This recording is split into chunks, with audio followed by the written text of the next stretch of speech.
Hello, hello, hello, hello.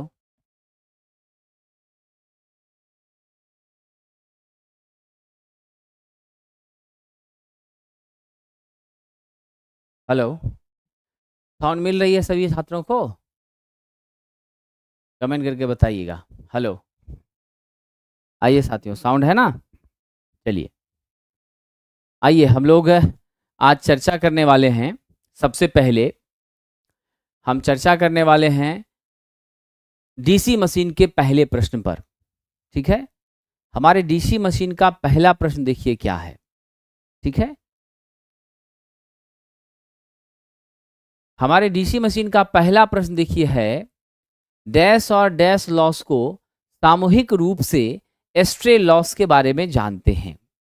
ठीक है साथियों, हमारा जो डीसी मशीन है, यह कैसी मशीन है?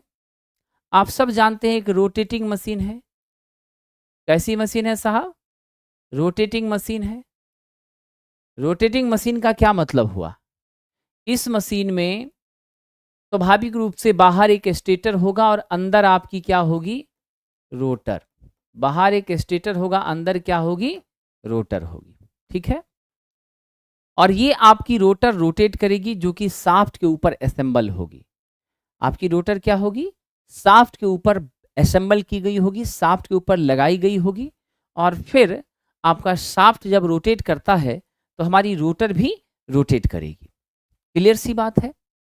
अब यहां से स्पष्ट दिख रहा है हमें कि जब यह आपकी रोटर रोटेट करेगी तो निसंदेह आपका फ्रिक्शन लॉस होगा, क्योंकि आप सब जानते हैं फ्रिक्शन तब अकर होता है जब दो वस्तु आपस में क्या करे, ऐसे रगड़ में हो या संपर्क में हो, नेचुरली। और ये जो संपर्क में दो ऑब्जेक्ट्स आती है ना, तो हम जो बल लगाते हैं उसके विरोध में यह क्या होता है? बल होता है। तो आपके द्वारा लगाए गए बल का विरोध ही फ्रिक्शन के रूप में, घर्षण के रूप में परिणत होता है। और घर्षण से हमेशा हमें क्या प्राप्त होती है? हीट प्राप्त होती है, उष्मा प्राप्त होती है। तो नॉर्मली हमारी जो डीसी मशीन है, वह एक तरह से मैग्नेटिक सर्किट का स्वाभाविक रूप से जीता जागता एग्जाम्पल है। और जब ये मैग्नेटिक सर्किट का जीता जागता एग्जाम्पल है साथियों, तो इसमें मैग्नेटिक लॉसेस भी जरूर होंगी, जो दो तरह का कंपोनेंट है। ठीक है, दो तरह का कंपोनेंट है। पहला आयरन लॉस है, समझ गए? और इस आयरन लॉस का दो कंपोनेंट आपका हिस्टैरिसीस और एडी करंट लॉस है। ठीक है साथियों, क्या है? हिस्टैरिसीस और एडी करंट लॉस। दूसरे नंबर पर आ जाइए, हमारी दूसरी लॉसेस क्या हो गई? Mechanical losses. दूसरी क्या हो गई? Mechanical losses. ठीक है, ध्यान रखिए। अब जो हमारा मैकेनिकल लॉसेस हैं, इस मैकेनिकल लॉस के अलावे भी हमारे दो मेजर लॉस क्या होते हैं यहां पर? एक आपका कॉपर लॉस है, I²R। ठीक है, और दूसरा हमारा क्या है साहब? Ashtray loss. तो कॉपर लॉस तो आपको मैं बता दूं कि यहां पर हम फील्ड वाइंडिंग भी इंस्टॉल करते हैं, और हम क्या करते हैं? आर्मेचर वाइंडिंग भी इंस्टॉल करते हैं। एक तो फील्ड वाइंडिंग, दूसरा मेरा क्या हो गया? Armature winding. तो साथियों, इसमें स्वाभाविक सी बात है, आपके फील्ड और आर्मेचर वाइंडिंग में जो लॉस होगा उसको हम IA²R, IF² कहेंगे। ये दोनों लॉसेस आपकी कॉपर लॉसेस जो हीट के रूप में हमें परिलक्षित होती हैं। दूसरे नंबर पर आपका एस्ट्रे लॉसेस है। एस्ट्रे लॉसेस के दो कंपोनेंट आपके फ्रिक्शन हो गए और विंडेज हो गए।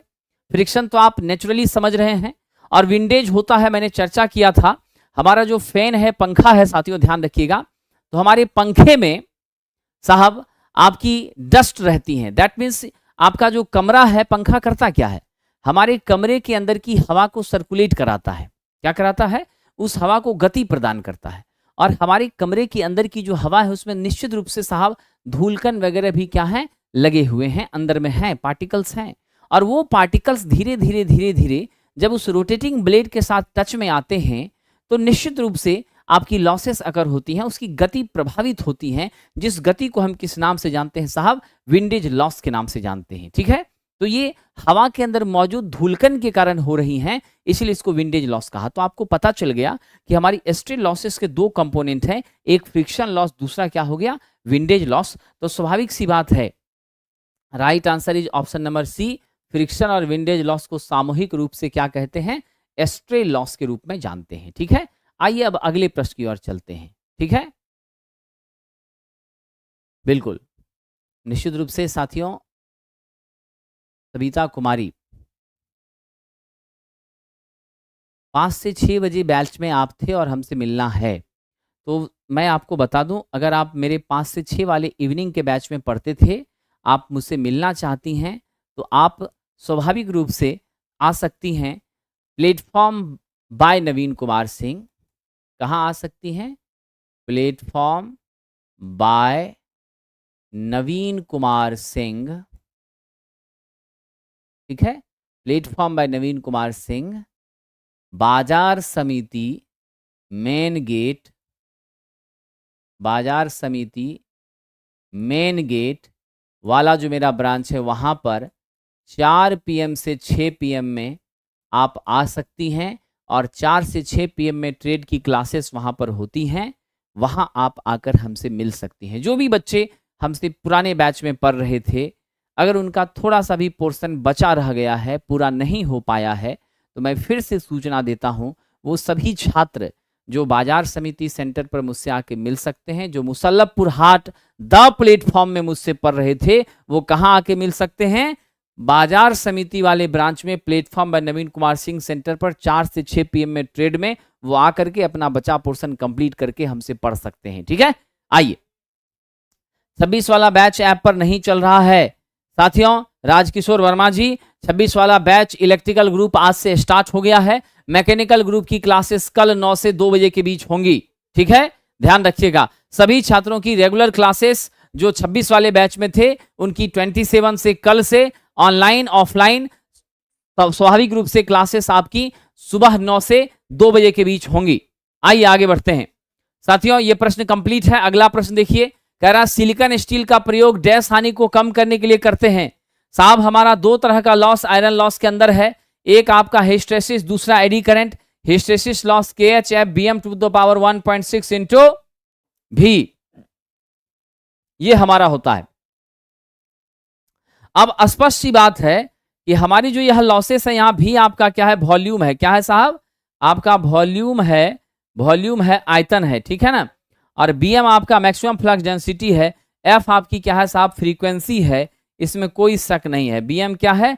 Maximum flux density, maximum flux घनत्व। अब यहां से छोटी बात समझिए, हिस्टेरेसिस लॉस जो होता है, ये होता एक्चुअली क्या है? Losses which occurs due to demagnetisation of magnetic material. ठीक है, ध्यान रखिएगा, losses which occurs due to demagnetisation of magnetic material, यानी जो मैग्नेटाइजेशन के रिवर्सल के कारण होता है। ठीक है, ध्यान रखिएगा।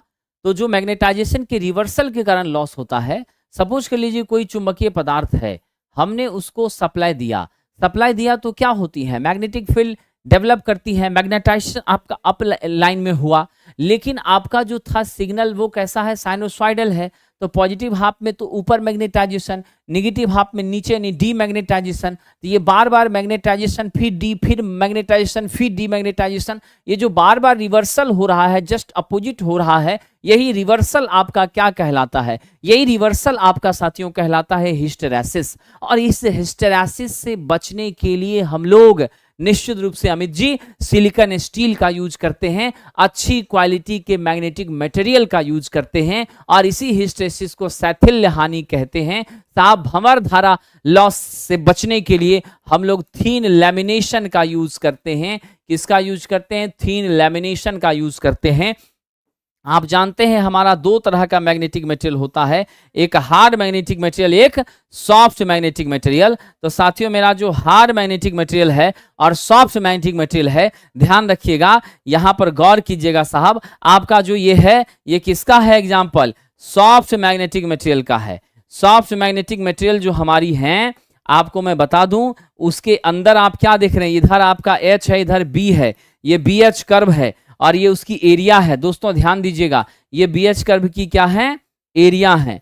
अब ये जो मेरी एरिया है साथियों, ये जो आपकी एरिया है, ध्यान रखिएगा, अगर ये एरिया ज्यादा होगा तो आपका हिस्टेरेसिस लूप लॉस भी क्या होगा? हिस्टेरेसिस लॉस भी क्या होगा? ज्यादा होगा। क्या होगा? ज्यादा। ध्यान रखिएगा, मैं एक छोटी सी और बहुत महत्वपूर्ण बात लिखा रहा हूं, आप लोग नोट कर लीजिएगा। ठीक है, बात यह है कि हमारी BH लूप को ही हम हिस्टैरिसीस लूप कहते हैं। सबसे पहले नोट करिएगा, BH कर्व को ही हम क्या कहते हैं? हिस्टैरिसीस लूप कहते हैं। क्या कहते हैं? हिस्टैरिसीस लूप कहते हैं, पहली बात। दूसरी बात क्या है? लूप का क्षेत्रफल, कौन सा लूप साहब? हिस्टैरिसीस लूप का क्षेत्रफल समानुपाती होता है किसके साहब? आपके हिस्टैरिसीस लॉस के समानुपाती होता है। यानी ऐसा चुंबकीय पदार्थ जिसमें आपकी हिस्टैरिसीस लूप की मोटाई अधिक होगी, क्षेत्रफल अधिक होगा, वह पदार्थ स्वाभाविक रूप से आपका क्या होगा? ज्यादा हिस्टैरिसीस लॉस अकर होगी। तो हम लोग चुंबकीय पदार्थ के रूप में, हम लोग मशीन में, ट्रांसफार्मर में, सभी जगह क्या करते हैं? प्रायः हम लोग अच्छी क्वालिटी के चुंबकीय पदार्थ को लेने का प्रयास करते हैं जिसका हिस्टैरिसीस लूप बहुत पतला हो, नैरो हो, जो कि हमारा कौन सा है? सिलिकॉन स्टील है साथियों। तो इसको हम फेवर करते हैं। तो आपका सही जवाब है हिस्टैरिसीस। ओके साथियों, चलिए, बहुत सारे बच्चों का मैं सवाल देख रहा हूं, डीजल मैकेनिक ट्रेड पढ़ना है, कौन बैच लें? कुमार राज जी, हमारा जो platform by Naveen Kumar Singh application है, उस एप्लीकेशन पर डीजल मैकेनिक की बैच अवेलेबल हैं। आप ऑनलाइन जुड़ना चाहते हैं तो ऐप को डाउनलोड करिए और वहां पर आप मिशन ALP करके आपका बैच है, उससे आप जुड़ जाइए। ठीक है, इंक्वायरी नंबर भी दिया है ऐप पर, उससे आप मिल सकते हैं। बिल्कुल मदना कुमारी, ऐसा है अमित जी और बाकी बच्चे। CRGOS, cold roll grain oriented silicon steel sheet, ये तो बहुत ही अच्छा मटेरियल है। इसका प्रयोग हम लोग कहाँ करते हैं? ट्रांसफार्मर में कोर बनाने के लिए करते हैं। ट्रांसफार्मर के कोर के लिए हम लोग CRGOS का ही प्रयोग करते हैं। ये बिल्कुल माइंड में सेट कर लीजिएगा। ठीक है, चलिए आगे बढ़ते हैं, अगले प्रश्न की ओर चलते हैं। ये सब जो मैं पढ़ा रहा हूं, ये आपको ALP में भी आना है, ये आपको बिहार इलेक्ट्रिसिटी बोर्ड में आना है, आपको पावर ग्रिड में आना है, Punjab state power corporation limited में आना है, इसरो में आना है। ये यूनिवर्सल चैप्टर है साथियों, मशीन, इससे पीछा नहीं छूट सकता और यही सबसे टफ आपको महसूस भी होता है ना? आइए दोस्तों आगे बढ़ते हैं। साहब, DC जनरेटर में वायु हानि किसके समानुपाती होती है? वायु हानि दैट मीन्स विंडेज लॉसेस। मैंने कहा था ना आपसे, हमारी हवा में क्या है साहब? नन्हे नन्हे नन्हे नन्हे धूलकण है। क्या है आपका? नन्हे नन्हे नन्हे नन्हे धूलकण है।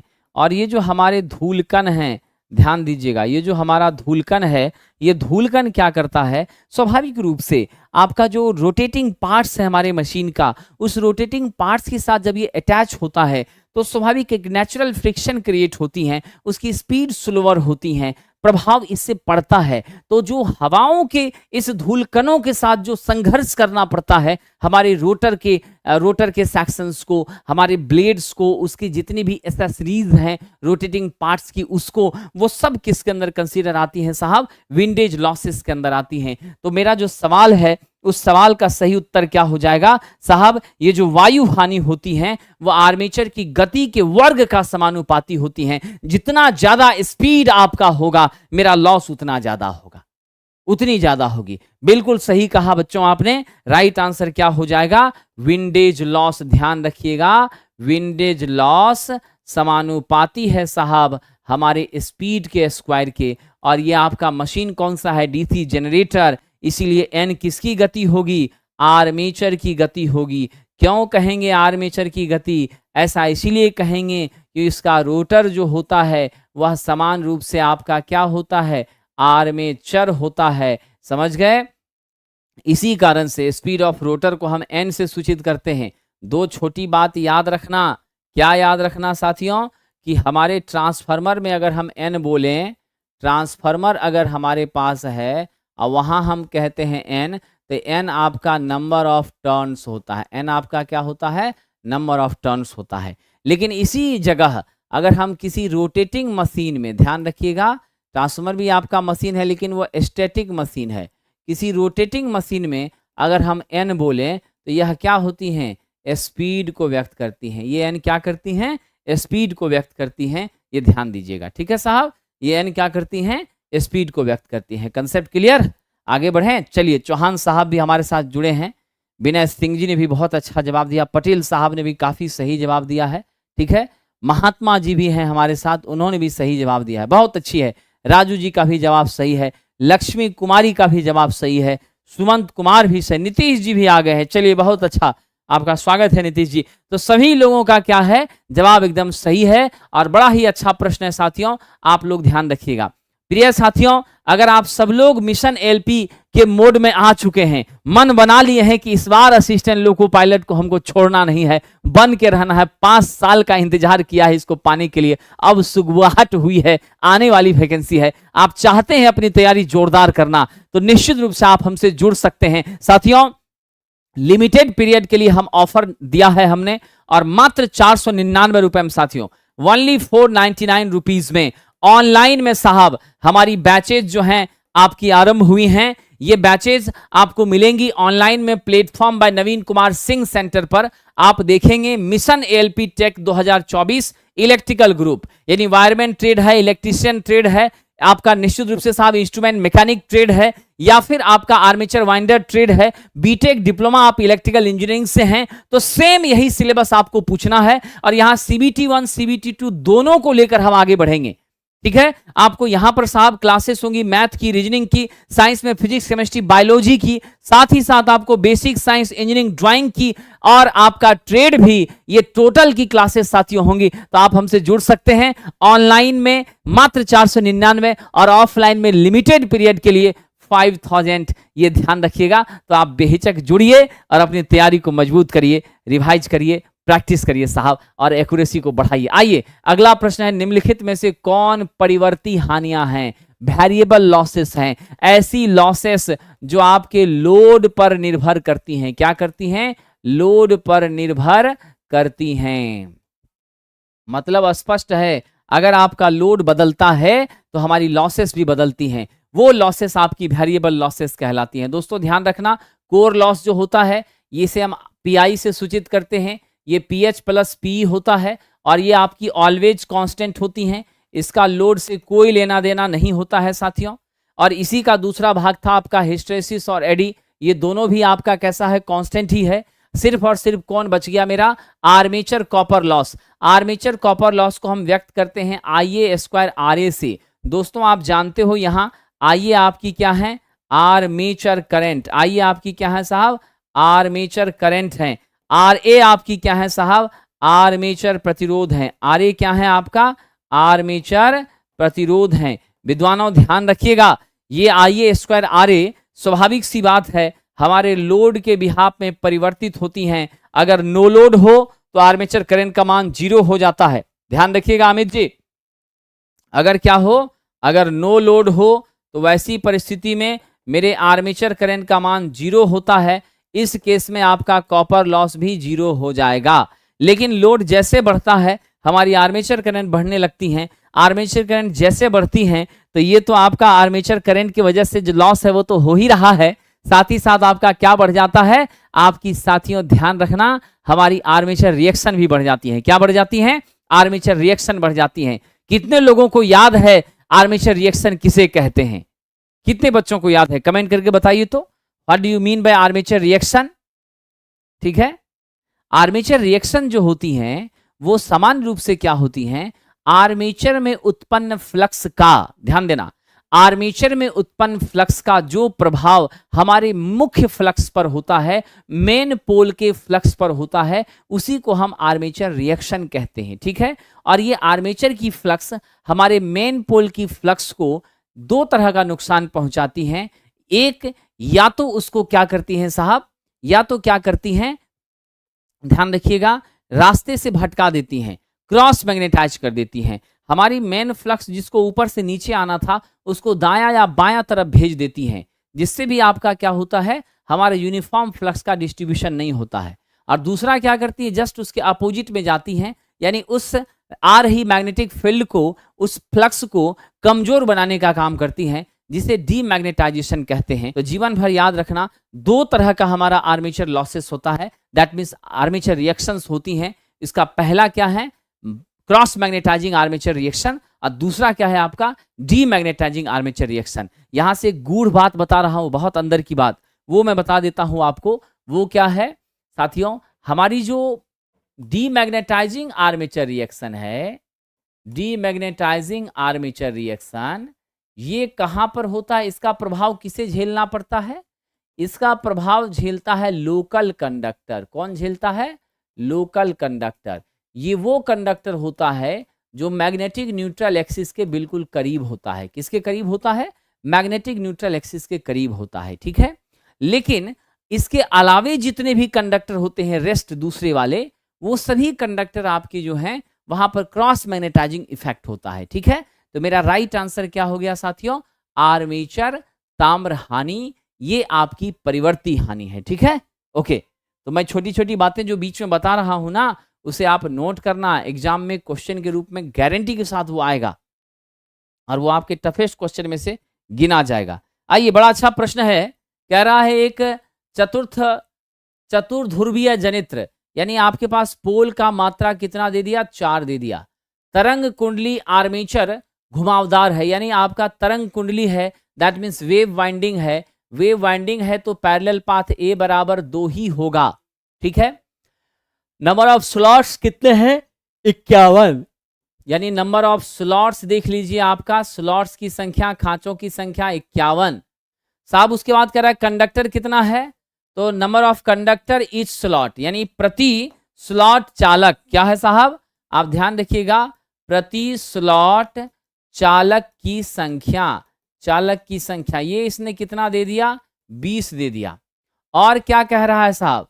दूसरा ध्यान दीजिएगा, और क्या कह रहा है? और आपका साथियों हमारी फ्लक्स फाई का मान कितना दे दिया है? 7 मिली वेबर। विद्वानों इसे आप लिख सकते हैं 7 गुना 10 की पावर -3 वेबर, आराम से लिख सकते हैं। फिर आपके पास स्पीड 1500 आरपीएम दे दिया, एन कितना दे दिया?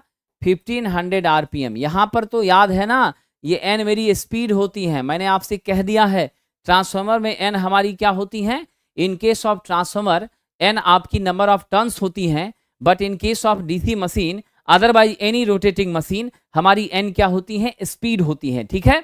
अब यहां पर ध्यान देना साहब, आपके पास इतने सारे डाटा मालूम हैं, कह रहा है कि वोल्टेज कितना उत्पन्न करेगी जनरेटर। दोस्तों जानते हो ई बराबर क्या होता है? P phi n Z by 60. How much will be the magnitude of induced EMF in DC machine?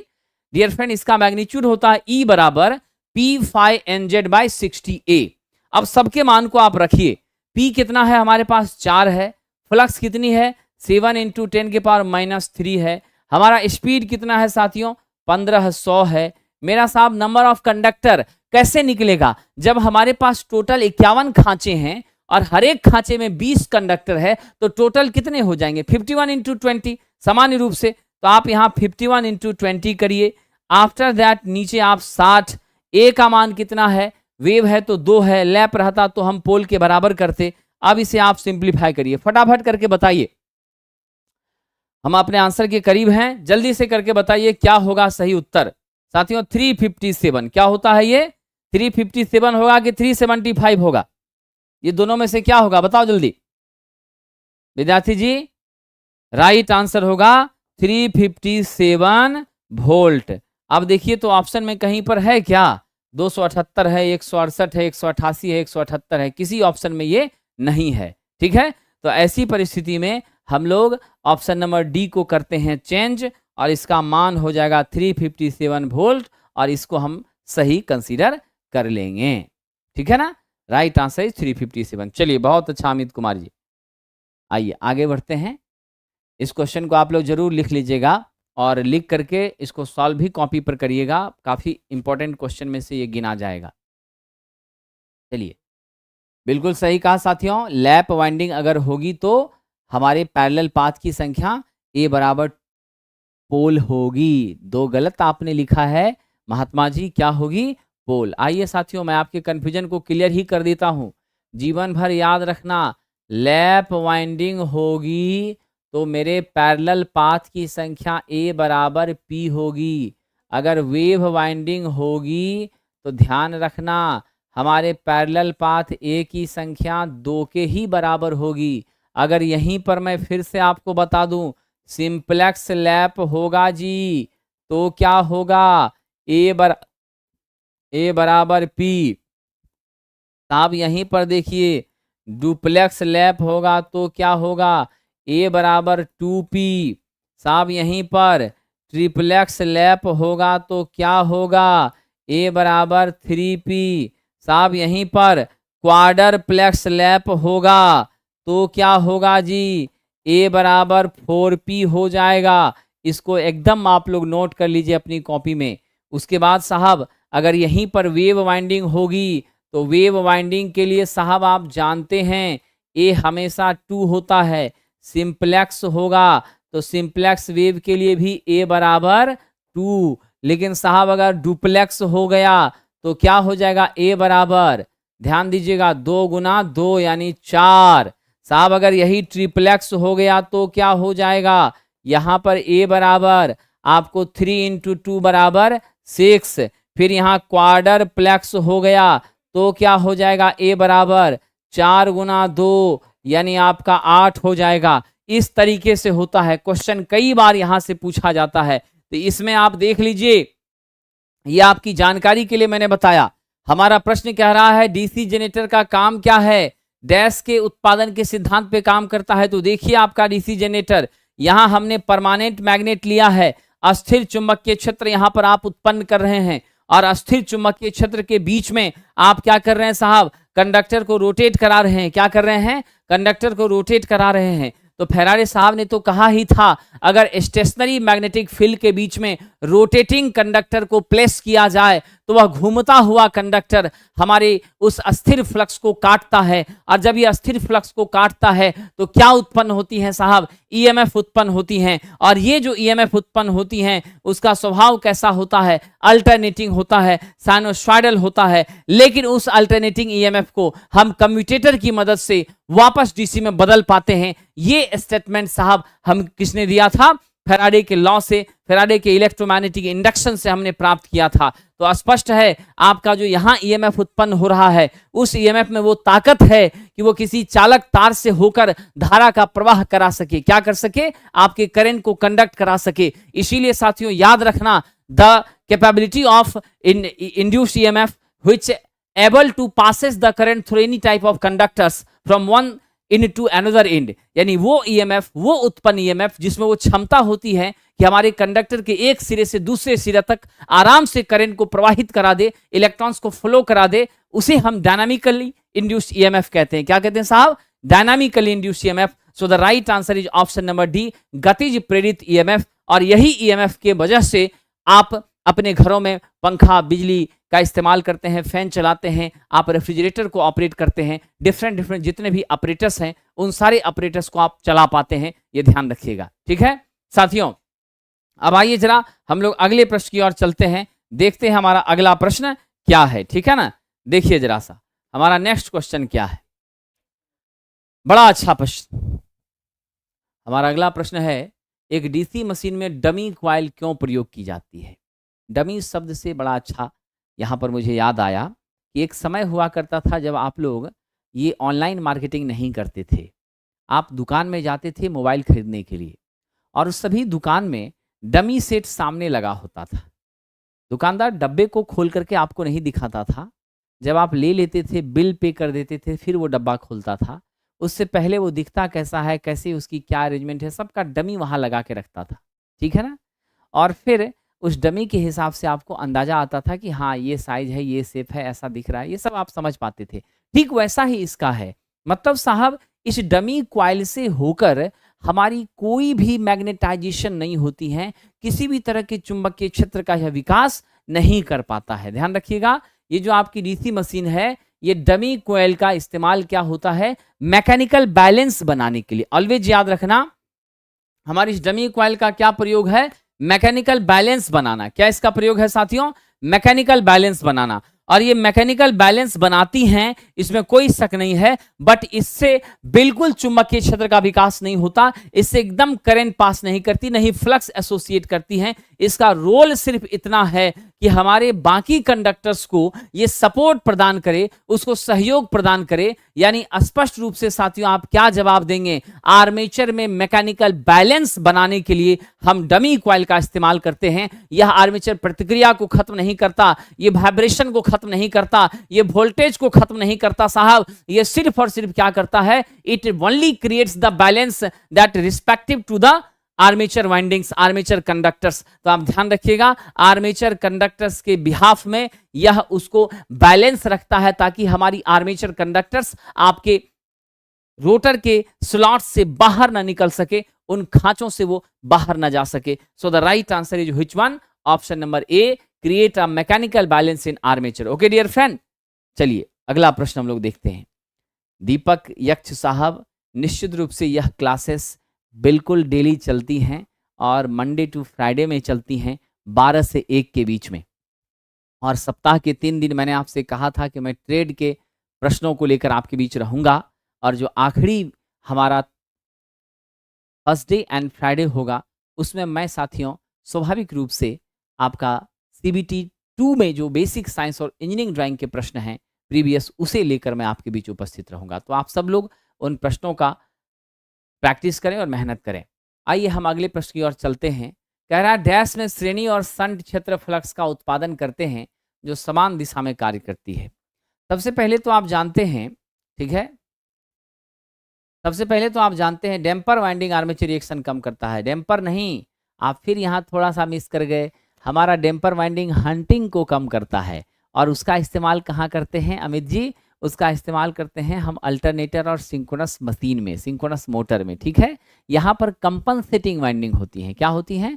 Interpole होता है, कंपनसेटिंग वाइंडिंग होती हैं। इन सब का प्रयोग करके आर्मेचर रिएक्शन को कम करते हैं, ठीक है, ये ध्यान रखिएगा। चलिए दोस्तों, कह रहा है कि हमारी 3 तरह की मशीनें हैं। एक तो आपका सीरीज, दूसरा आपका शंट, और तीसरा आपका क्या हो जाएगा साहब? कंपाउंड। अब हमारा जो कंपाउंड है उसमें आपका सीरीज फील्ड भी होगा और आपका शंट फील्ड भी होगा। अब सीरीज शंट दोनों तो होगा, लेकिन यहां तरीका ये है, ठीक है, तरीका ये है कि हमारी सीरीज और शंट वाली जो फील्ड है साथियों, उसमें ध्यान रखना कि हमारी सीरीज वाली फील्ड में विद्यार्थी जी यहां पर और यहां पर हमारी जो सीरीज फील्ड की, सीरीज की जो चुंबकीय क्षेत्र है और आपके शंट की जो चुंबकीय क्षेत्र है, ये दोनों एक दूसरे का क्या करना चाहिए? सपोर्ट। तो जहां एक दूसरे का सपोर्ट करेगा, ठीक है, जहां एक दूसरे का सपोर्ट करेगा, ध्यान रखना, उसको हम कौन सा मशीन कहते हैं? तो जहां सपोर्ट करेगा उसे क्यूमुलेटिव, और जहां विरोध करेगा उसे डिफरेंशियल। तो राइट आंसर क्या हो जाएगा? ऑप्शन नंबर सी, संचयी compound generator, cumulative compound generator. क्या कहते हैं साहब उसको? क्यूमुलेटिव कंपाउंड जनरेटर, ठीक है, ध्यान रखिएगा। चलिए आगे बढ़ते हैं, ठीक है, हम लोग अगले प्रश्न की ओर चलते हैं।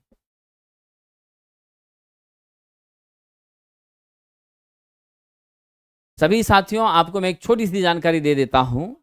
असिस्टेंट लोको पायलट और टेक्नीशियन के लिए बहुत जल्द हमारी नई बुक आ रही है, जिसमें बहुत ही सारग्रभित हमने अरेंजमेंट किया है, और जो भी चैप्टर्स एलपी के लिए बहुत महत्वपूर्ण है उन्हीं चैप्टर का कलेक्शन हमने वहां पर रखा है। प्रीवियस के सभी प्रश्नों को वहां हमने आपके बीच दिया है, और उसमें पूरी एक्यूरेसी को मेंटेन करने का हमने प्रयास किया है, वो आपके बीच आएंगी। साथ ही साथ जिन भी प्रश्नों को लेकर के आप हमारे साथी चिंतित हैं, मैं उन्हें सूचित कर दूं कि एक अलग से प्रैक्टिस बुक हम लेकर आ रहे हैं, जिसमें सभी प्रश्नों का डिटेल एक्सप्लेनेशन के साथ सॉल्यूशन रहेगा। और मेरा प्रयास है कि वो 6000 से ज्यादा प्रश्नों का हम डिटेल सॉल्यूशन के साथ सामंजस्य करके वो बुक आपके बीच रखें, और एक न्यूमेरिकल की स्पेशल बुक जो है वो सभी परीक्षाओं को ध्यान में रखते हुए ट्रेड थ्योरी की, वो भी आपके बीच लाएंगे। तो आपकी हर तरह की जो समस्या है उसका जरूर समाधान हो जाएगा, इसमें कोई संदेह वाली बात नहीं है। आइए, ये बड़ा इंटरेस्टिंग क्वेश्चन है। कह रहा है एक shunt generator 440 volt 40 ampere load की विद्युत धारा की सप्लाई कर रहा है।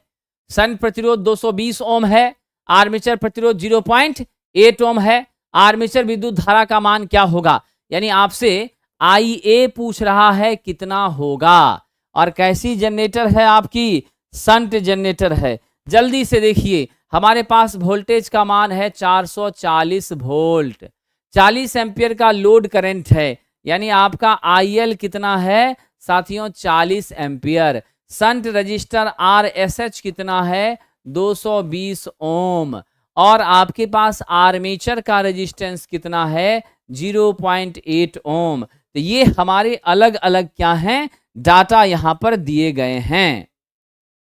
ठीक है, कोई बात नहीं सुरेंद्र जी, आपका जो आदेश होगा उसको हम सर आंखों पर रखते हैं, मत लीजिएगा, कोई टेंशन वाली बात नहीं है। ठीक है कि नहीं। आइए, आपकी इच्छा अगर नहीं है तो हम थोड़ी ना आपसे जबरदस्ती कर रहे हैं, हम अपना काम कर रहे हैं। अगर चीजें आपकी पसंद आएगी तो आप स्वीकार करेंगे, नहीं आएगी तो उसके लिए क्षमा चाहेंगे, और क्या। आइए अगला देखते हैं साहब, हमारा 440 वोल्ट है, 40 एम्पियर करंट का मान दे दिया है, 220 ओम आपका RSH है, और हमारा आर्मेचर का रेजिस्टेंस क्या है ना, 0.8 ओम है। ठीक है, अब यहां से देखिए बड़ा इंटरेस्टिंग प्रश्न, इस प्रश्न का सॉल्यूशन कैसे होगा। आर्मेचर की करंट निकालनी है। सबसे पहले हम एक छोटा सा तस्वीर बनाते हैं। ये मेरा देखिए आर्मेचर, ठीक है, इधर मेरी लग गई है लोड, ठीक है, और यहां है मेरी संट फील्ड वाइंडिंग। इसका रेजिस्टेंस क्या है, RSH, इधर जा रही है ISH, इस साइड जा रहा है IL, ये मेरी है IA आर्मेचर। यहां से क्या महसूस कर रहे हैं, अगर आप यहां किरचॉफ्स करंट लॉ लगाते हैं तो क्या लिखेंगे, IA बराबर आप IL प्लस ISH लिखेंगे। आपके पास IL दिया गया है क्वेश्चन में, ठीक है, IL दिया हुआ है, और यहां आपका क्या है, ISH है। ISH जो है साथियों हमें मालूम नहीं है, हम क्या करते हैं, यहां की हमारी वोल्टेज VL और ये आपकी RSH, आप जानते हैं V/RSH करेंगे तो हमको ISH मिल जाएगा। क्यों, क्योंकि पैरेलल में वोल्टेज क्या होती हैं, ठीक है, क्या होती हैं, ध्यान रखिएगा। अब क्या होती है, VL आपका RSH की, बिल्कुल। तो यहां पर स्वाभाविक सी बात है, हम क्या करते हैं साथियों, ISH का मान हम क्या करेंगे, VL बटा RSH। तो हम यहां VL बटा RSH कर दें तो स्वाभाविक सी बात है, आपका VL का मान कितना दे दिया है, 440 वोल्ट है, RSH आपका कितना दे दिया है, 40 दिया है, सिंप्लीफाई किया 11 एम्पियर आ गया। अब आइए आप निकाल लीजिए ना, कितना आसान है, IL प्लस ISH, तो IL तो आपको 40 दे ही दिया है, तो यहाँ 40 कर दीजिए, प्लस आपका कितना हो गया, 11, है ना, 40 प्लस 11 कितना हो जाएगा हमारा, जल्दी से बताइए, 40 प्लस 11 51 एम्पियर आ जाएगा। क्या हो जाएगा, 51 एम्पियर हो जाएगा। ठीक है, 51 एम्पियर हो जाएगा। अच्छा, RSH ने कह रहा है, देखिए देखिए देखिए, RSH का मान कितना है विद्यार्थी जी, बहुत बहुत मजेदार, RSH का मान तो 220 दिया हुआ है। देखिए तो यहां पर RSH 220 है, तो हम क्या करेंगे, 440 बटा 220 करेंगे, कितना हो गया, 2 आ गया, 2 एम्पियर। अब आइए ना, यही तो हम कह रहे थे कि यहाँ RSH का मान 220 है, 40 तो मेरी IL थी, तो यहाँ IA का मान क्या करेंगे, 40 IL प्लस ये आपका 2, तो क्या हो गया, 42 एम्पियर। देखिए तो उत्तर कौन सा है, बी नंबर, बी को सही करिएगा। ठीक है, बी को सही करिएगा।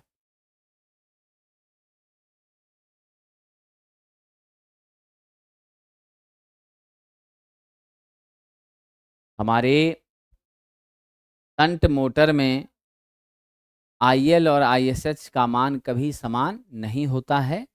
शंट मोटर में दोनों अलग अलग हो जाती हैं। सीरीज रहती तो वहाँ पर आर्मेचर की करंट और सीरीज की करंट सेम रहती।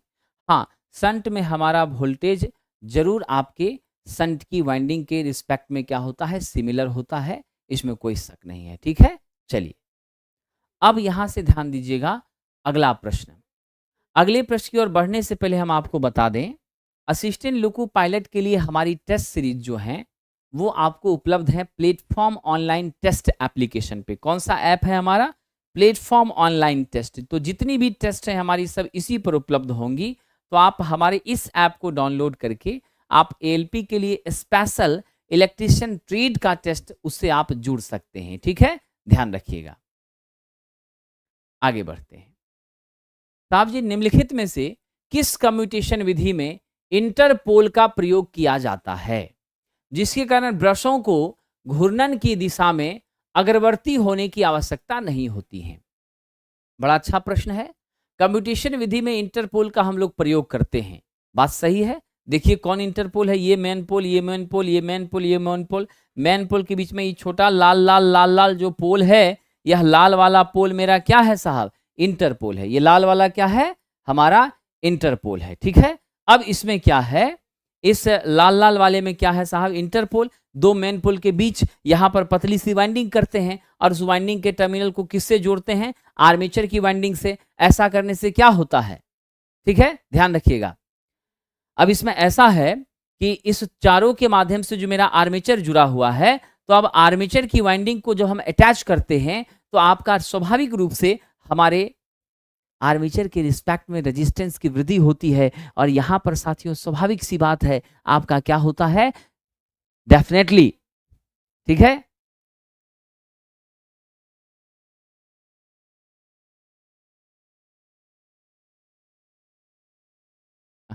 अब इसमें ऐसा है साहब कि हमारी इंटरपोल वाइंडिंग का प्रयोग ही हम करते हैं अपने आर्मेचर रिएक्शन को कम करने के लिए। ठीक है, अब इसमें सोचने वाली बात है इसका सही उत्तर हमें क्या देना चाहिए। तो अब कुछ बताने की जरूरत है। घूर्णन की दिशा में अग्रवर्ती होने की आवश्यकता नहीं है, यानी रोटेशन के डायरेक्शन को सेट करना है। That means right answer is interpol विधि। इंटरपोल विधि के माध्यम से हम आराम से अपने आर्मेचर रिएक्शन को मिनिमाइज करते हैं साथियों। और इसी इंटरपोल को कई बार क्वेश्चन में क्या कहा जाता है? इसी इंटरपोल को कई बार क्या कहा जाता है साहब? कॉम्पोल। इसी को क्या कहा जाता है? कॉम्पोल कहा जाता है। क्या कहा जाता है? कॉम्पोल। तो आप याद रखिएगा, इंटरपोल को ही किस नाम से जानते हैं? कॉम्पोल के नाम से जानते हैं। और साहब ये क्रॉस मैग्नेटाइजिंग प्रभाव को भी कम करता है और आर्मेचर कुंडली के साथ सीरीज में जुड़ा होता है। और इससे जो धारा पास करती है वही धारा आपके आर्मेचर से बाईपास करती है। और जैसे ही हम आर्मेचर की करंट को कम करते हैं, स्वाभाविक सी बात है आर्मेचर रिएक्शन कम हो जाता है। क्योंकि आर्मेचर रिएक्शन का सबसे बड़ा जो रूट काउज है वो आर्मेचर की करंट ही है, जिसके कारण आर्मेचर में उत्पन्न होने वाला फ्लक्स। अगर आर्मेचर में फ्लक्स उत्पन्न नहीं हो रहा है, नो लोड पर हमारी मशीन है, तो आप यकीन मानिए बिल्कुल आर्मेचर रिएक्शन नहीं होगी। क्या होगी साहब? बिल्कुल आर्मेचर रिएक्शन नहीं होगी। ठीक है, इसमें कोई शक नहीं है।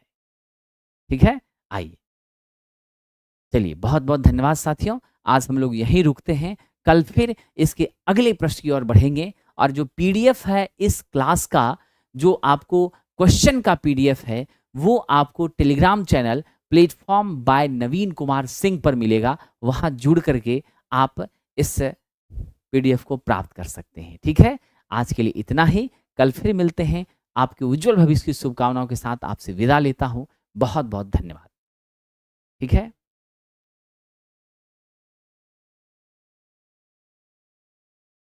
विद्यार्थियों, मैं बीएसपीएसएल की वैकेंसी के बारे में अगर कुछ बोलूँगा, आप यकीन नहीं करेंगे। क्योंकि मैं कुछ भी बोलूँगा, अगर वैसा नहीं हुआ तो आप सीधा कहेंगे कि मैं कोर्स बेचने के लिए बोल रहा हूँ। इसीलिए बस मैं इतना ही बोलूँगा कि अब वो समय आपको दूर नहीं है। अगली फरवरी तक कुछ न कुछ अच्छी खबर आपको मिल जाएगी। बाकी आप अपनी तैयारी करें, बस मैं इतना ही कहना चाहता हूँ। ठीक है, ओके।